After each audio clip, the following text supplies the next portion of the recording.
Hello everyone, welcome to Capitude. Capital of learning. मित्रांनो, तुम्हा सर्वांचं स्वागत आहे आमच्या कॅपिट्यूडच्या ऑफिशियल यूट्यूब चॅनलवरती. आज आपण आपल्या येणाऱ्या महाजेनको केमिस्ट पोस्टसाठी जी नवीन रिक्रुटमेंट आलेली आहे त्याकरिता जो एक एक्सपेक्टेड एक्झामिनेशन पॅटर्न, सिलेबस आणि नॉन टेक्निकलची एक्झामिनेशनच्या प्रिपरेशन स्ट्रॅटेजीबद्दल अत्यंत महत्त्वाचे की पॉईंट्स डिस्कस करणार आहोत. बघा, ही जी ॲडव्हर्टिजमेंट नंबर आहे हा 2025चा नुकताच आलेला ॲडव्हर्टिजमेंट आहे, ज्यामध्ये व्हेरियस केमिस्ट पोस्टसाठी तुम्हाला एक रिक्रुटमेंट महाजेनकोने म्हणजेच Maharashtra state power generation company लिमिटेडद्वारा, ठीक आहे, ज्याला आपण महानिर्मिती म्हणतो मराठीमध्ये, यांनी जाहीर केलेली आहे त्यांच्या ऑफिशियल वेबसाईटवरती. ठीक आहे, जर तुम्हाला या केमिस्ट पोस्टसाठी जर तुम्ही एलिजिबल आहात आणि तुम्हाला या पोस्टसाठी जर तुम्हाला व्यवस्थितरित्या सिलेक्शन घ्यायचं असेल तर तुम्हाला आजपासून काय स्ट्रॅटेजी ठेवायला हवी जेणेकरून तुमचा जो सिलेबस आहे आणि तुमचे की पॉईंट्स आहेत एक्झामिनेशन पॅटर्ननुसार हे तुम्हाला कव्हर व्हायला हवीत, याची संपूर्ण माहिती मी तुम्हाला आजच्या सेशनमध्ये देणार आहोत. सेशनला सुरू करण्याच्या आधी मी तुम्हाला सर्वप्रथम सांगतोय की जर तुम्ही कॅपिट्यूडच्या चॅनलला आजच व्हिजिट केलं असेल तर चॅनलला सबस्क्राईब करा आणि नोटिफिकेशन बेलला क्लिक करून ऑलवरती क्लिक करून ठेवा, सो दॅट येणारे जे काही अपडेट्स असतील महाजेनकोबाबत हे तुम्हाला वेळोवेळी तुम्हाला इन्स्टंटेनियसली अपडेटाची तुमच्या फोनवरती पाहावयास मिळेल. ओके, तर सर्वप्रथम आपल्या सेशनला सुरुवात करूया. मी तुम्हाला काही अपडेट सांगतोय. बघा, ही ॲडव्हर्टिजमेंट नंबर 2025साठी नुकताच आलेली होती, ज्यामध्ये executive chemist, additional executive chemist, deputy executive chemist, assistant केमिस्टसाठी फॉर MSc एन्व्हायरमेंटल केमिस्ट्रीसाठी आणि नंतर ज्युनियर केमिस्ट नंतर for MSc environmental chemistry qualified कॅन्डिडेटसाठी अशा वेगवेगळ्या पदांकरिता ही रिक्रुटमेंट आली होती, ज्याचा ॲडव्हर्टिजमेंट नंबर जो तुम्हाला लक्षात ठेवायचा आहे तो आहे 2025. क्लिअर आहे.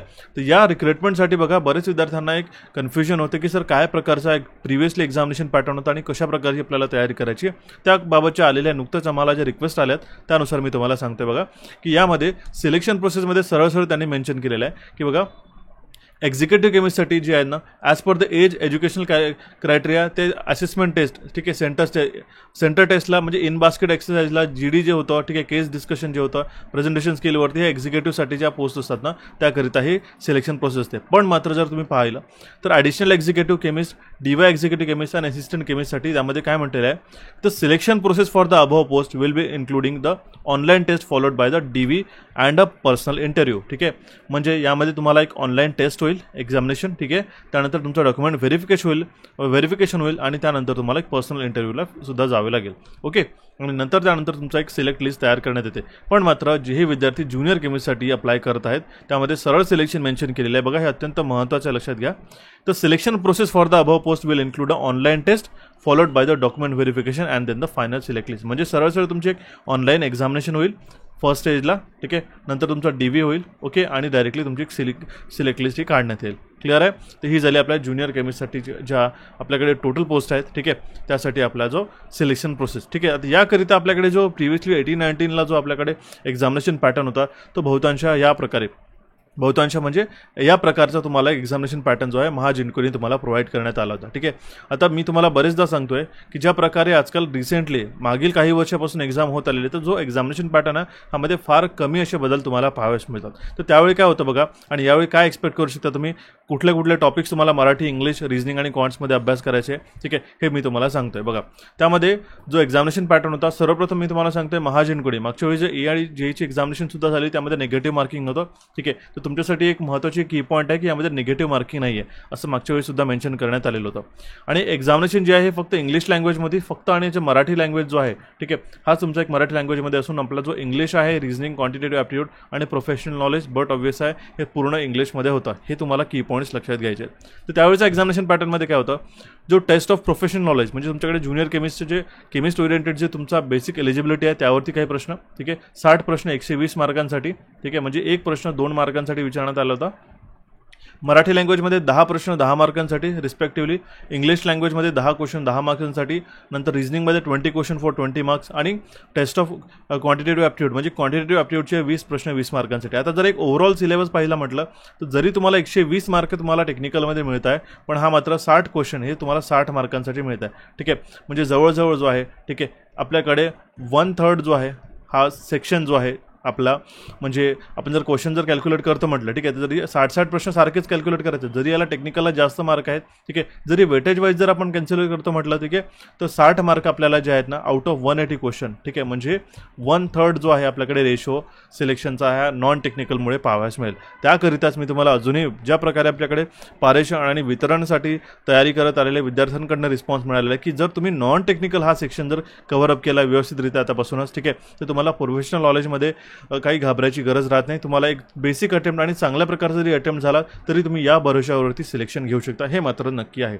आता बघा, सर्वप्रथम मी तुम्हाला Marathi language, English language, reasoning आणि क्वांटिटेटिव्ह ॲप्टिट्यूडमध्ये कुठले कुठले टॉपिक सहसा करायचे आहेत हे मी तुम्हाला की पॉईंट वाईज सांगतोय. बघा, सर्वप्रथम IBPS पॅटर्ननुसार आजकाल नवीन पॅटर्न जो बदलत आलेला आहे, ठीक आहे, त्यानुसार काय होतं की 20 प्रश्न जे आहेत, ठीक आहे, हे सहसा जनरली घेण्यात आले होते. पण आता इथे मात्र काय झालेलं आहे बघा की इथे आपल्याकडे मराठी लँग्वेजला 10 आणि इंग्लिश लँग्वेजला 10 आले. तर त्याच्यानुसार मी तुम्हाला बायफर्केशन सांगतोय की हा जो IBPS पॅटर्न ठरलेला आहे आजकाल, त्यामध्ये जरी 10 प्रश्न तुम्हाला मराठी लँग्वेजमध्ये विचारत असेल तरी बरेच विद्यार्थी ग्रामरला प्रिफर करतात आणि सोबतच IBPS पॅटर्नला. मी तुम्हाला यामधून नेमके कोणते टॉपिक्स करायचे याची तुम्हाला माहिती देतो. आता बघा, IBPS पॅटर्नमध्ये जनरली काय असतं, रिडिंग कॉम्प्रिहेन्शन असतं, त्यामध्ये उत्तरावरील प्रश्न ज्याला आपण म्हणतो. तर 10 प्रश्न आहेत, तर त्यामध्ये आपण एक्सपेक्ट करू शकतो 3 क्वेश्चन त्यामध्ये RC वरती विचारले जाऊ शकतात, ठीक आहे. नंतर जे आपल्याकडे 3 ते 4 क्वेश्चन जे आहेत आपल्याकडे एरर बेस, ज्यामध्ये आपल्याला ज्या चुका असतात मराठी ग्रामरदृष्ट्या म्हणजे व्याकरणदृष्ट्या ज्या चुका असतात सेंटेन्समध्ये, वाक्यामध्ये, ते आपल्याला दुरुस्त करून त्याचा अल्टरनेटिव्ह द्यावंच असतं, किंवा आपल्या एका सेंटेन्समध्ये अशी विभागणी केली असेल त्याच्यामध्ये वेगवेगळ्या भागामध्ये काही ठिकाणी चुका असतात, ते आपल्याला फाइंड आउट करून त्याचं उत्तर द्यायचं असतं. नंतर एक पॅटर्न होतं बघा, शफलिंग बेस, त्यामध्ये काय आहेत आपल्याकडे 4 ते 5 वाक्य असे आपल्याकडे दिलेले असतात, ज्याची वाक्यरचना ही व्यवस्थितरित्या राहत नाही, म्हणजे शफल केलेले क्वेश्चन्स असतात. त्याला आपल्याला एक सिक्वेन्शियली म्हणजे व्याकरणदृष्ट्या आणि मराठी व्याकरणदृष्ट्या, मराठी भाषेदृष्ट्या आपल्याला त्याला व्यवस्थितरित्या एका लाईननी लावून, एका सिक्वेन्सनी लावून, ठीक आहे, त्याला आपण एक अर्थपूर्ण वाक्य तयार करायचं असतं, त्याला आपण शफलिंग बेस म्हणतो, ठीक आहे. एक 2 ते 3 क्वेश्चन यावरती पाहाव्यास मिळू शकतात, ठीक आहे. आणि नंतर तर fill in the blank base question किंवा पॅसेज आणि स्टेटमेंट बेस्ड क्वेश्चन येतो. फिल इन द ब्लँकमध्ये आपल्याकडे उतारा दिला असतो, ज्यामध्ये काही रिकाम्या जागा असतात आणि आपल्याकडे त्यामध्ये 5 ऑप्शनसह, ठीक आहे, ते तुम्हाला माहिती आहे IBPS हा 5 ऑप्शनसह प्रश्न घेतो. तर त्या 5 ऑप्शनपैकी एक त्यामध्ये तुम्हाला फिट करून, ठीक आहे, त्यामध्ये तो रिकाम्या जागा भरून त्याचा अर्थपूर्ण पॅसेज तयार करून त्याचे उत्तरं द्यायचे असतात. हे सहसा आजकाल नवीन IBPS पॅटर्नमध्ये प्रश्न विचारायला लागले, ठीक आहे. आता हे तर झालं बेसिक मराठी, पण आता बघा, यासाठी तुम्हाला एरर बेस्डचे प्रश्न आहेत ते सोडवायला आपल्याला हे बेसिक ग्रामर जे आहे हे लागतं, ठीक आहे. त्यामध्ये ह्याच्यामध्ये जे ग्रामरची पूर्ण लिस्ट दिलेली आहे हे जनरली MPSC लेवलला विचारतात, पण त्यामधून तुम्हाला काय वाचायचं आहे मी तुम्हाला सांगतो. बघा, सर्वप्रथम शब्दांच्या जाती आणि त्यांचे प्रकारमध्ये नाम, सर्वनाम, ठीक आहे, विशेषण, हे 3 टॉपिक झालं. लिंग बदल, वचन बदल, ठीक आहे, काळ झाला, ठीक आहे. त्यानंतर आपल्याकडे शब्दसमूहाबद्दल 1 शब्द, समानार्थी शब्द, विरुद्धार्थी शब्द, विराम चिन्हे, म्हणीय वाक्यप्रचार, ठीक आहे, आणि जोड शब्द, हे काही की पॉईंट जे आहेत ना हे तुम्हाला तयार करायचे असतात, ठीक आहे. बाकी तुम्ही टॉपिक्स नाही जरी तयार केलं तरी चालेल, कारण की या बेसिसवरती तुम्हाला एररचे प्रश्न सोडवण्यास फार अशी मदत होते. क्लिअर आहे? तर हा तुमचा 10 मार्कांचा एक मराठी लँग्वेजचा एक पॅटर्न झालेला आहे आणि त्याचे सब टॉपिकसुद्धा तुम्हाला सांगितलेत. आता वळूया आपण आपल्या नेक्स्ट टॉपिककडे, जो आहे आपल्याकडे इंग्लिशचा. अत्यंत महत्त्वाचा टॉपिक आहे बघा. इंग्लिशमध्ये बरेच विद्यार्थ्यांना IBPSमध्ये जे 10 प्रश्न विचारतात हे कशा प्रकारचे विचारले जातात याची आपल्याला काहीही कल्पना राहत नाही, ठीक आहे. पण यामध्ये ज्या प्रकारे आपल्याकडे सब टॉपिक्स मेन्शन केलेले आहेत वन बाय वन तुम्हाला त्याच्यातला जो मेजर, आता बघा, एक महत्त्वाची मी तुम्हाला एक की पॉईंट म्हणून सांगतोय. IBPSच्या प्रश्नांमध्ये जनरली तो मॅक्सिमम क्वेश्चन, आता समजा तुम्हाला 10 प्रश्न विचारतात आहे तर त्यावरती ज्या मॅक्सिमम प्रश्न जे आहेत ना एरर बेस्ड प्रश्न विचारतात, ठीक आहे. तर एरर बेस्डला फाइंड आउट करण्यासाठी इथे मात्र तुम्हाला पूर्ण जे बेसिक ग्रामर असतं इंग्लिशचं याची माहिती असणं गरजेचं आहे. त्यामध्ये जे टॉपिक्स असतात ना हे तुम्हाला मी मेन्शन करतोय बघा. ते म्हणजे कुठले? कॉमन एरर झालं, improvement of the sentence, fill in the blanks, ठीक आहे. कॉमन एररमध्ये आपल्याकडे अगेन ज्या प्रकारे मराठीमध्ये सांगितलं आपल्याकडे एका सेंटेन्सची विभागणी केली असते, त्याच्यामधून आपल्याला एका सेक्शनमधून एरर फाइंड आउट करायचा असतो. सेंटेन्सला इम्प्रूव्ह करायचं म्हणजे एक बेसिक सेंटेन्स दिलं असतं जे इनकरेक्ट असतं ग्रामरदृष्ट्या, त्यानंतर त्याला एक इम्प्रूव्हाइज करून त्याच्यातले ॲक्युरेट स्टेटमेंट जे आहे ओळखायचं आणि त्याचं आन्सर करायचं असतं. नंतर तर fill in the blanks, again एक असा शब्द असतो जो समजा तो आपल्याकडे हेल्पिंग व्हर्ब सुद्धा राहू शकतो किंवा कुठलंही असं की पॉईंट, ठीक आहे, त्यामध्ये तो सबस्टिट्यूट करून त्याचा व्याकरणदृष्ट्या इंग्लिश ग्रामरदृष्ट्या आपल्याकडे त्याचं अर्थपूर्ण वाक्य तयार व्हायला हवे, त्यावरती एक प्रश्न येतो. सिनॉनिम आणि अँटॉनिमवरती हमखास एक प्रश्न विचारले जातात. एक वन वर्ड सबस्टिट्यूशन होतो, ज्यामध्ये आपल्याकडे म्हणीय वाक्यप्रचार प्रकारचे एक शब्द असतात किंवा एखादा जोड शब्द असतो किंवा कुठला एखादा वन वर्ड सबस्टिट्यूशन जो कंप्लीट एंटायरली सेंटेन्सला आपल्याकडे रिप्लेस करेल, त्यावरती एक प्रश्न असतात. इडियम्स आणि फ्रेजेसवरती येतात आणि ह्यावरती एक प्रश्न आजकाल नुकताच विचारला झाला आहे, सुरुवात झालेली आहे 2024 पासून सुद्धा, आणि आधीसुद्धा यायचे, पण हे मात्र हमखास येतातच आहे. मिसस्पेल्ड वर्ड, ठीक आहे, बरेच विद्यार्थ्यांना मिसस्पेल्ड वर्ड कसे ओळखायचे हे सुद्धा माहिती राहत नाही, पण यावरती प्रश्न येतो. अगदी सारखे जवळ सारखे दिसणारे, त्याचे लेटर्ससुद्धा सारखे दिसणारे वर्ड्स आहे हे तुम्हाला परीक्षेमध्ये येतात आणि यामधून सिली मिस्टेक्स होतात. जरी 10 मार्क जरी तुम्हाला पाहावयास मिळत आहे, पण तुम्हाला याची तयारी करणं फार गरजेचं आहे. ओके. नंतर येतं अरेंजमेंट ऑफ सेंटेन्स. सेम आपल्याकडे जसं मराठीमध्ये असतात 3 ते 4 स्टेटमेंट दिलेले असतात आणि त्याचं सिक्वेन्शियली आपल्याला अरेंजमेंट करायचं असतं. नंतर येतं कॉम्प्रेन्शन टेस्ट. ठीक आहे, कॉम्प्रेन्शन म्हणजे आपल्याकडे परत उतारा असून त्यावरती 2 ते 3 प्रश्न मिनिमम विचारले जाऊ शकतात, जर आपल्याकडे 10 प्रश्न विचारतात तर. ठीक आहे, तर हे सगळे टॉपिक्स तुम्हाला तयारी करायचे आहेत बघा. ठीक आहे, आणि यानंतर येतं आपल्याकडे लॉजिकल रिझनिंग, ज्यामध्ये आपल्याकडे टोटल प्रश्न आहेत 20 प्रश्न. ठीक आहे, 20 प्रश्नांसाठी प्रत्येक टॉपिक तुम्हाला इक्वली तयार करणं गरजेचं आहे, कारण मी अजूनही सांगतो ह्या 60 प्रश्नांची जर तुम्ही व्यवस्थितरित्या तयारी केली तर तुमचं सिलेक्शनसाठी अत्यंत मदत मिळते आणि फार क्विकली तुम्ही एक लीप देऊ शकता बाकी इतर विद्यार्थ्यांना आणि तुमचं सिलेक्शन हे फार लवकर होतं बघा. ठीक आहे, जेवढी तुम्ही टेक्निकलची तयारी करतात तेवढंच याकरतासुद्धा तुम्हाला लक्ष देणं अत्यंत गरजेचं आहे. त्यामध्ये पहिला टॉपिक येतो डायरेक्शन सेन्स, म्हणजे दिशाज्ञान ज्याला आपण म्हणतो. ठीक आहे, यामध्ये सुद्धा एखादा व्यक्ती समजा नॉर्थला गेला तो उजवीकडे वळाला. ठीक आहे, नंतर त्याने लेफ्ट घेतलं, नंतर त्याने राईट घेतलं किंवा लेफ्ट घेतलं, नंतर तो त्याने डाऊन आला किंवा साऊथकडे गेला, वेस्टकडे गेला, त्याची डायरेक्शन काय आहे, त्याची पोझिशन काय आहे, यावरती प्रश्न विचारतात. ठीक आहे, 2 क्वेश्चन यावरती विचारले जाऊ शकतात. ब्लड रिलेशन म्हणजे नातेसंबंध. ठीक आहे, नातेसंबंधसुद्धा 2 ते 3 लाईनमध्ये तुम्हाला देण्यात येतं. त्याचा एक योग्यरित्या जुळवणी करून आपल्याकडे त्या नाते आपल्याला काय माहिती करायची असतात. कोडिंग डिकोडिंगमध्ये चायनीज कोडिंग आपल्याकडे सरळ 5 प्रश्नाला विचारला जाऊ शकतो. ठीक आहे, आता तुमच्याकडे 20 प्रश्न आहे तर तुमच्याकडे 3 ते 4 क्वेश्चनसाठी हमखास चायनीज कोडिंग डिकोडिंग विचारले जाते. त्यामध्ये काय असतं बघा की आपल्याकडे काही लेटर्स दिले असतात आणि त्याचे काही कॉम्बिनेशन असतात. ठीक आहे, त्या वर्डसाठी तो जो कॉम्बिनेशन असतो वर्डचा, ठीक आहे, किंवा लेटर्सचा, तो आपल्याला इक्विव्हॅलंट माहिती करायचं असतं. म्हणजे त्या एका लेटरसाठी, जसं आपण म्हटलं I am going to school, ठीक आहे, तर त्यासाठी काही XYZ PQR NTV असे लेटर्स असतात. तर ती कोडिंग आपल्याला माहिती करून स्टेटमेंटसुद्धा तयार करायचे असतात किंवा त्या इंडिव्हिज्युअल वर्डसाठी तो आपला कोड काय हे सुद्धा माहिती करायचं असतं. नंतर येतो इनइक्वॅलिटी. हे हमखास प्रश्न आहे, 3 ते 4 क्वेश्चन येतातच यामध्ये. ठीक आहे, म्हणजे P greater than equals to Q equals to S आणि नंतर T equals to U, T equals to V, less than equals to R greater than V, अशा प्रकारे स्टेटमेंट असतात आणि त्यावरती प्रश्न सॉल्व्ह करायचे असतात. सिलॉजिझममध्ये आता काय कराल, तुम्हाला basically only a few, some not, ह्या बेसिसवरती सिलॉजिझमचे प्रश्न आपल्याला आजकाल विचारले जातात. ओके, हे यामध्ये सुद्धा 2 ते 3 प्रश्न येतात. अल्फा न्यूमेरिक सिरीजमध्ये काय असतात बघा, पूर्ण एक लाईनमध्ये आपल्याकडे अल्फाबेट झाले किंवा डिजिट झाले किंवा नंबर झाले, ठीक आहे, सिम्बॉल झाले, अल्फा न्यूमेरिक सिरीज असते आणि त्यावरती तुम्हाला ते बेसिक प्रश्न विचारतात, पण याची मात्र प्रॅक्टिस असणं खूप गरजेचं असतं. ओके, मिसिंग सिरीजमध्ये एक तर नंबर बेस्ड असते किंवा अल्फाबेट सिरीजसुद्धा असतं. ठीक आहे, 3 लेटरचे कॉम्बिनेशन आजकाल विचार लागले आणि हे लेटेस्ट पॅटर्न सांगते बघा, 2025 मध्ये झालेल्या प्रश्नानुसार सुद्धा अशाच प्रकारचे मिसिंग सिरीज तुम्हाला पाहावयास मिळतात. ठीक आहे, त्यामध्ये एक तर 3 कॉम्बोचा लेटर असतो किंवा नंबर्स असतात. ओके, ह्यावरती तुम्हाला 2 प्रश्न हमखास विचारतात. पझलमध्ये 4 प्रकार येतात. बॉक्स पझल झाला, फ्लोअर बेस पझल झाला, शेड्युलिंग किंवा इयर बेस. ठीक आहे, ज्यामध्ये आपल्याला पझलवरती 5 प्रश्न हमखास विचारला जाईल. आता मी तुम्हाला सांगतो बघा, 20 प्रश्न जर तुम्हाला यामध्ये विचारतात रिझनिंगला, ते हमखास एक 10 प्रश्न सिटिंग अरेंजमेंट आणि पझलवरती विचारला जाऊ शकतात आणि बाकी इतर प्रश्न जे आहेत ना ते तुम्हाला मिसलेनियस टॉपिकवरती विचारतील.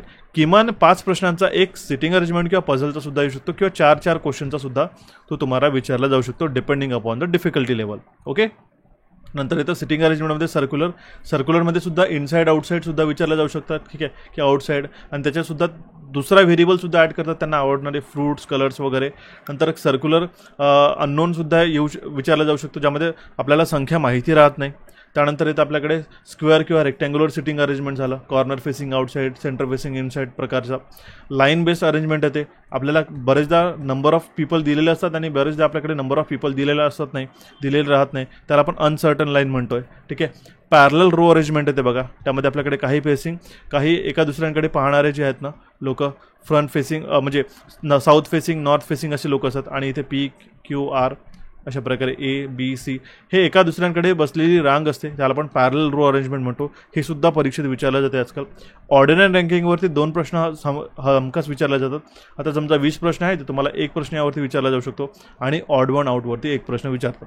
म्हणजे मुख्यतः तुम्हाला पझल आणि सिटिंग अरेंजमेंटची तयारी करणं गरजेचं आहे आणि हे सगळे टॉपिक्स. ठीक आहे, याकरिताच आपण आपल्या टेलिग्राम चॅनलला सुद्धा तुम्हाला वेळोवेळी आपण रिझनिंगचे पझल आणि DI किंवा आपल्याकडे जो क्वांटिटेटिव्हचे ॲप्टिट्यूडचे प्रश्न आहेत ना, हे आपण तुम्हाला प्रोव्हाइड करत असतो. तुम्ही आजच टेलिग्राम चॅनलला जॉईन करून टाका, सो दॅट तुम्हाला प्रॅक्टिस करता येईल. आणि सोबतच तुम्हाला एक जो नेक्स्ट टॉपिक आहे क्वांटिटेटिव्ह ॲप्टिट्यूड, याबाबतची यातले कुठले टॉपिक्स आहेत त्या टॉपिकची मी तुम्हाला माहिती नाही ते मला सांगतोय. जर तुम्ही महाजेनकोच्या केमिस्ट पोस्टसाठी, ज्यामध्ये आपल्याकडे जो पॅटर्न मी तुम्हाला सांगितलेला आहे, quantitative aptitude, logical reasoning, general म्हणजे इंग्लिश लँग्वेज आणि मराठी लँग्वेजची संपूर्ण तयारी व्हिडिओ कोर्सच्या माध्यमातून, आणि तेही मात्र IBPS बेस्ड पूर्ण कोर्सच्या माध्यमातून तयारी करायची असेल तर तुम्ही आजच कॅपिट्यूड्सच्या ॲप्लिकेशनला डाउनलोड करून हा कोर्स तुम्ही जॉईन करू शकता. ठीक आहे, याची जी टोटल फीज आहे 2999 आहे, पण मात्र आता काही दिवसांकरिता हा जो कुपन कोड आहे 50% MG50 यामध्ये 1999ला हे तुमचे 4ही सब्जेक्ट व्हिडिओ कोर्सच्या माध्यमातून आणि तुम्हाला ॲडिशनल ई-बुक्ससुद्धा मिळतील प्रॅक्टिससाठी आणि टेस्ट पाससुद्धा मिळतील. हे तुम्ही एनरोल करू शकता. बघा, कंप्लीट थिअरी बेस आणि MCQ बेस सेशन आहे. प्रत्येक टॉपिकला शिकवलेल्यानंतर त्याची प्रॅक्टिस करून घेतलेली त्या प्रश्नांची, आणि हे अनलिमिटेड टाइम्स व्ह्यूज आहे. हे बघा, हे एक गोष्ट मी महत्त्वाची सांगते. बरेच विद्यार्थ्यांना एक क्वेश्चन असतो की किती वेळा पाहतील, तर आपला हा जो व्हिडिओ आहे कोर्स आहे, तुम्ही कितीही वेळा n नंबर ऑफ टाईम पाहू शकता आणि अत्यंत महत्त्वाचे एक्झाम ओरिएंटेड क्वेश्चन आपण या कोर्समधून घेतलेला आहे. काही अडचण नसल्यास तुम्ही या नंबरवरती व्हॉट्सॲप करून आम्हाला विचारू शकता. आणि जर तुमच्याकडे आयफोन आणि iOS डिव्हाइसेस असेल तर त्यासाठी जर लिंक हवी असेल तर मला तुम्ही या नंबरला व्हॉट्सअप करा. तुमची पूर्णपणे मदत केली जाईल आणि गायडन्ससुद्धा दिला जाईल की कुठले कुठले अजून तुम्हाला टॉपिक्स यामधून करायचे आहेत. ठीक आहे, याबाबतची तुम्हाला मी पूर्ण माहिती दिलेली आहे. अजून मी काही त्याबद्दल सांगणारच आहोत, पण त्याआधी मी तुम्हाला क्वांटिटेटिव्ह ॲप्टिट्यूडमध्ये, आता बघा क्वांटिटेटिव्ह ॲप्टिट्यूडमध्ये जे आपल्याकडे टॉपिक्स मेन्शन केलेले आहे, बघा यामध्ये किती क्वेश्चन्स आहेत, यामध्ये सुद्धा 20 प्रश्न विचारण्यात आलेले आहे. म्हणजे सगळ्यात जास्त वेटेज रिझनिंग आणि क्वांट्सला आहे, म्हणजे तुम्हाला त्यावरती तयारी करणं हमखास आहे आणि गरजेचंच आहे. तर त्यावरती सगळ्यात जास्त सिम्प्लिफिकेशन ॲप्रॉक्सिमेशन ते 7 ते 8 प्रश्न विचारले जाऊ शकतात. ठीक आहे, यासाठी तुम्हाला स्क्वेअर्स झालं, ठीक आहे, टेबल्स लर्न करणं गरजेचं आहे 1 to 30 पर्यंत, क्यूब्स लर्न करणं आणि फ्रॅक्शनल व्हॅल्यूज, ह्या काही गोष्टी तुम्हाला माहिती असणं गरजेचं आहे. नंतर आता नंबर सिरीजवरती प्रश्न, ऑड वन आउट टाईपसुद्धा येऊ शकतं किंवा मिसिंग सिरीज किंवा अननोन नंबर सिरीजसुद्धा विचारला जाऊ शकतो. त्यावरती 4 ते 5 प्रश्न हमखास विचारले जातात. ठीक आहे, जसं का 5, 9, 48, 165, 345, नंतर क्वेश्चन मार्क ही सुद्धा येऊ शकतो. ऑड म्हणजे आपल्याला फाइंड आउट करायसाठी, किंवा अननोन किंवा रॉंग नंबर सिरीजसुद्धा विचारला जाऊ शकतो. त्यामध्ये आपल्याकडे नंबर्स पूर्णच दिलेले असतात आणि ओळखायचं असतं की कुठला नंबर चुकीचा आहे ते. ठीक आहे, 4 ते 5 प्रश्न यावरती झाले. क्वाड्रॅटिक इक्वेशनवरती 4 ते 5 प्रश्न विचारले जातात. अत्यंत सोपं आहे. समजा 3x² + 5x + 16 = 0. ठीक आहे, 45y² + 9y -0 -8 = 0. अशा प्रकारचे इक्वेशन दिलेले असतात क्वाड्रॅटिक इक्वेशन, आणि त्यावरून त्याची व्हॅल्यूज ग्रेटर आहे लेस दॅन हे आपल्याला ठरवून आपल्या उत्तर द्यायचे असतात. पर्सेंटेज टॉपिक खूप महत्त्वाचं आहे. 1 ते 2 प्रश्न हमखास विचारले जातात. रेशिओ अँड प्रोपोर्शन येतो त्यामध्ये. हे सगळे बेसिक टॉपिक झाले ज्यावरती प्रश्न विचारतात. पण जर माझ्या मते जर तुम्ही पाहिलं की 20 प्रश्नांमध्ये सगळ्यात जास्त तुम्हाला जर मार्क्स मिळत असतील तर ते आहे या सिम्प्लिफिकेशन आणि अप्रॉक्सिमेशन नंबर सिरीज या टॉपिक, कारण की हे टॉपिक हमखास विचारले जातात. त्यानंतरचे जे टॉपिक्स असतात आपल्याकडे, एजेस अँड ॲव्हरेजेस झालं, पार्टनरशिप झालं, प्रॉफिट अँड लॉस यावरती 1 प्रश्न विचारतात. टाईम अँड वर्क झालं की आणि पाईप्स अँड सिस्टम यावरती 1 प्रश्न विचारतात. ठीक आहे, हे सिंगल मार्क्ससाठी क्वेश्चन असतात. ठीक आहे, त्यानंतर train, time, distance and speed 1 ते 2 प्रश्न असतात. बोर्ड्स अँड स्ट्रीमसाठी 1 प्रश्न असतो. सिम्पल अँड कंपाऊंड इंटरेस्टसाठी 1 प्रश्न असतो. त्यामध्ये प्रोबॅबिलिटीमध्ये 1 प्रश्न असतो आणि परम्युटेशन अँड कॉम्बिनेशन 1 प्रश्न. मेन्सुरेशनवरती 1 क्वेश्चन असतो आणि सगळ्यात जास्त प्रश्न म्हणजे DI वरती 4 ते 5 प्रश्न असतात. तर बघा, मी तुम्हाला काही टॉपिक हायलाईट केलेले दिसत असतील यामध्ये की हे 3 टॉपिक महत्त्वाचे, आणि सगळ्यात महत्त्वाचा म्हणजे हा DI. एवढं जरी केलं, जर तुमच्या विद्यार्थ्यांना क्वांटिटेटिव्ह ॲप्टिट्यूड थोडं कठीण वाटत असेल, त्यांनी एक जवळपास 13 ते 14+ क्वेश्चन तुम्ही या टॉपिक्सवरून गेन करू शकता. त्यामध्येही मात्र DI करणं खूप गरजेचं आहे, कंपल्सरी आहे तुम्हाला. ठीक आहे, प्रॉफिट अँड लॉस हा टॉपिक करणं गरजेचं आहे. ठीक आहे, ratio and proportion, percentage, quadratic equation, number series and simplification आणि अप्रॉक्सिमेशन याची तयारी आणि प्रॅक्टिस तुम्हाला खूप करणं गरजेचं आहे या पॉईंट ऑफ टाईमला. कारण जर तुम्हाला 60 प्रश्नांपैकी, बघा मी तुम्हाला सांगतोय 120 प्रश्न, 120 मार्क हे तुमच्या हातात नाही आहे. का बरं मी तुम्हाला सांगतो, जरी 60 प्रश्न तुमचे टेक्निकलचे आहेत, यू नेव्हर नो की कसे प्रश्न तुम्हाला परीक्षेमध्ये पाहावयास मिळेल. पण मात्र तुम्ही 60 प्रश्नांपैकी एक 50+ प्रश्न तरी ॲक्युरेटली सॉल्व्ह करू शकता. हे तर मी खूप कमी सांगितलेलं आहे. तुम्ही 60 पैकी 55+ प्रश्न ॲक्युरेटली अटेम्प्ट करू शकता लॉजिकल रिजनिंग, इंग्लिश आणि मराठीमध्ये. जरी आपण त्यामध्ये 55+ एक रेंज धरली, ठीक आहे, काही समजा इंग्लिशमध्ये नाही आले तर तुम्ही 54+ तरी अटेम्प्ट करू शकता, ठीक आहे, कारण की क्वांटचे 40 आणि रिजनिंगचे 40 हे पूर्ण अटेम्प्ट करण्यासारखे असतात, ठीक आहे. त्यामध्येही काही जर आपण कन्सिडर केलं की क्वांटिटेटिव्हचे टॉपिक सोडले तर तुम्हाला एक 50+चा जो आकडा आहे 60 पैकी हा तुम्हाला पार करता येतो आणि जो एक अत्यंत महत्त्वाचा राहतो तुमच्या सिलेक्शनसाठी. हे आमच्याकडे प्रूव्हन झालेलं आहे मागच्या काही दिवसांपासून. बरेच विद्यार्थी टेक्निकलच्या मागे इतके लागून जातात की त्यांनी फक्त नॉन टेक्निकल पाहायचं आहे म्हणून पाहायचं आणि त्याची न प्रॅक्टिस करता परीक्षेला जातात. पण मात्र जेव्हा परीक्षेचा रिझल्ट लागतो त्या 2 ते 3 मार्कांनी ज्यांचं सिलेक्शन राहतं त्यांनाही मात्र हे गोष्टी कळायला येतं की आपण जर नॉन टेक्निकल थोडीशी आपण एफर्ट्स टाकून केलं असतं तर आपल्याला हे सिलेक्शन नक्कीच झालं असतं. बघा, आलं लक्षात. म्हणून मी तुम्हाला सांगतो की ज्या प्रकारे आपल्याला क्वांटिटेटिव्ह ॲप्टिट्यूड इंग्लिश आणि मराठी आणि लॉजिकल रिजनिंग तयारी करायची असतं त्यासाठी तुम्ही हा कोर्स एनरोल करून कॅपिट्यूडच्या ॲप्लिकेशनला डाउनलोड करून याला आजच सेशन पाहणं सुरू करा, कारण की सगळे सेशन रेकॉर्डेड आणि अवेलेबल आहेत. तुम्ही कधीही त्याला अनलिमिटेड टाइम्स पाहू शकता तुमच्या फोनवरती. ओके, आणि काही अडचण असल्यास या नंबरला व्हॉट्सॲप तुम्ही करू शकता. त्यासोबतच आपण ही टेस्ट पास जी पूर्ण वर्षभराची आहे ही आपण फ्री देतो या कोर्सबद्दल, जेही विद्यार्थी या कोर्सला एनरोल करतील, आणि डेडिकेटेड गायडन्स मिळेल ज्याही विद्यार्थ्यांनी या कोर्सला एनरोल केलेलं आहे. ठीक आहे, तर लक्षात, ही टेस्ट पासमध्ये तुम्ही IBPSचे प्रश्न सेट हे अटेम्प्ट करू शकता, तेही पूर्ण वर्षाकरिता आहे. ठीक आहे, ही तुम्हाला फ्री मिळेल त्या कोर्सबद्दल. ओके, काही अडचण असल्यास या नंबरला तुम्ही मला व्हॉट्सॲप करा. आजचा हा सेशन कसा वाटला मला नक्कीच कमेंट बॉक्सच्या माध्यमातून कमेंट करून कळवा. आमच्या ॲप्लिकेशन कॅपिट्यूड्सला इथे क्लिक करून डाउनलोड करू शकता, इथे क्लिक करून तुम्ही सबस्क्राईब करू शकता.